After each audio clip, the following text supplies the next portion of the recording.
비상겸 사태를 수사하고 있는 검찰특별수사본부가 윤석열 대통령을 사실상 내란의 수괴로 판단하고 있는 것으로 파악됐습니다.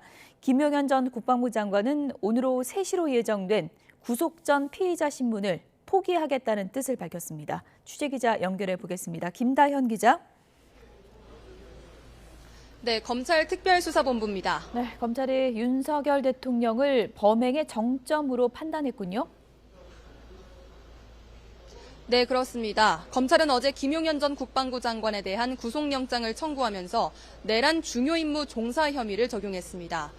우리 형법은 내란죄를 저지른 사람을 우두머리와 중요한 임무에 가담한 사람 그리고 단순 가담자 이렇게 나눠서 처벌하도록 하고 있는데요.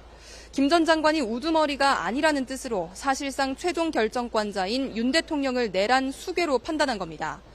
다만 검찰은 윤 대통령이 내란 수괴라는 사실을 영장에 직접 적시하지는 않은 것으로 파악됐습니다.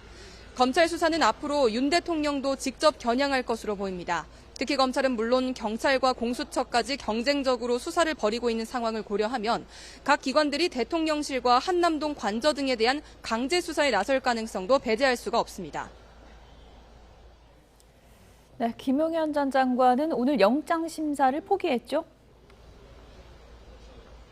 네, 그렇습니다. 서울중앙지방법원은 오늘 오후 3시 김용현 전 국방부 장관에 대한 구속 전 피의자 신문을 진행할 예정이었습니다. 그런데 김 전 장관은 오전 10시 반쯤 갑자기 입장을 내고 구속심사를 포기하겠다는 뜻을 밝혔는데요. 김 전 장관은 먼저 국민께 큰 불안과 불편을 끼쳐드린 점을 깊이 사죄드린다고 말했습니다. 또 이번 사태와 관련한 모든 책임은 오직 자신에게 있다며 부하 장병들은 자신의 명령과 주어진 임무에 충실했을 뿐이라고 덧붙였습니다. 김 전 장관이 이렇게 직접 소명을 포기하면서 법원은 서류 등을 검토해 이르면 오늘 밤 영장 발부 여부를 결정할 예정입니다.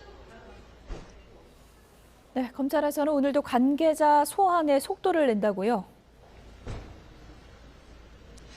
네, 검찰은 오늘 오전 10시쯤 여인형 전 국군 방첩사령관을 피의자 신분으로 불러 조사했습니다. 이번 사태와 관련해 현역 군인을 피의자 신분으로 소환한 건 이번이 처음으로 알려졌는데요.